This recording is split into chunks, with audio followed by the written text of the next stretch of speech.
Hey, what's up, YouTubers? Welcome back to part 2 of Baitcasters for Dummies. I want to start off by simply pointing out that Baitcasters are not for everyone. There are going to be people that you buy a Baitcaster and you use it and you're like, I can't use this thing. This thing is just too difficult. And that is perfectly fine. To admit that, it's too hard. As I was saying in my last video, to set it up, you want to tighten up your spool tension knob, which is this one here next to your handle, and crank your magnetic braking system all the way down to 0.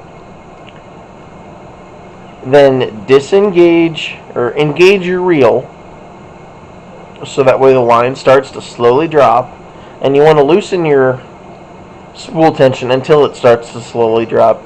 Re-engage your reel and crank your magnetic braking system up to 5.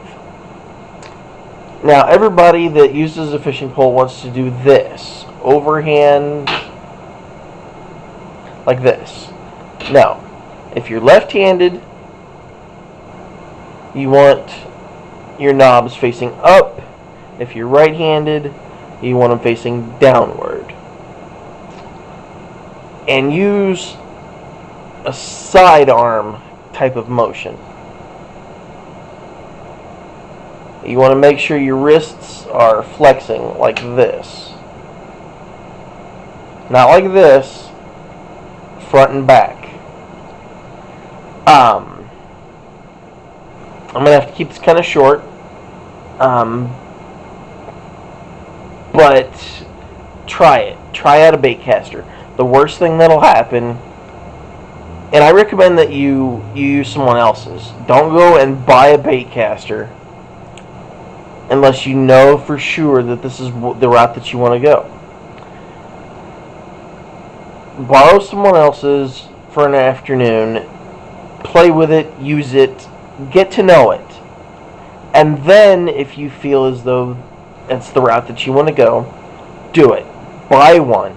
And it doesn't have to be a $200 or $300 reel. It can be a simple Shakespeare reel or any name brand reel on the low end. And a low end reel is, in fact, a very good idea for a first time user. Simply because you don't want to go buy, a $200 or $300 reel. Sorry about that. My camera decided to die on me. As I was saying before, if you want to get into Baitcasters, borrow someone's. Get used to it, and then go purchase one. Or go simply buy a low end of the line reel. That way, if you don't like it, it's not a big deal. You're only out $40. And I realize to some people that's a lot of money. But you probably have enough saved up anyway for a bait casting reel.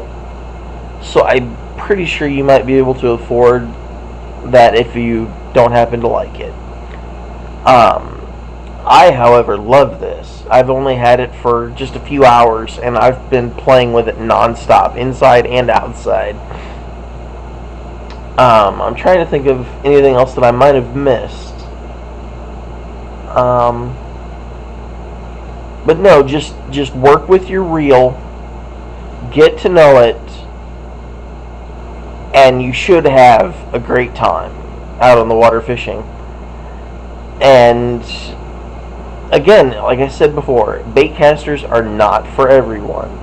And if you find that that's the case with you, that's perfectly fine. There are plenty of other things that you can do to make fishing successful for you.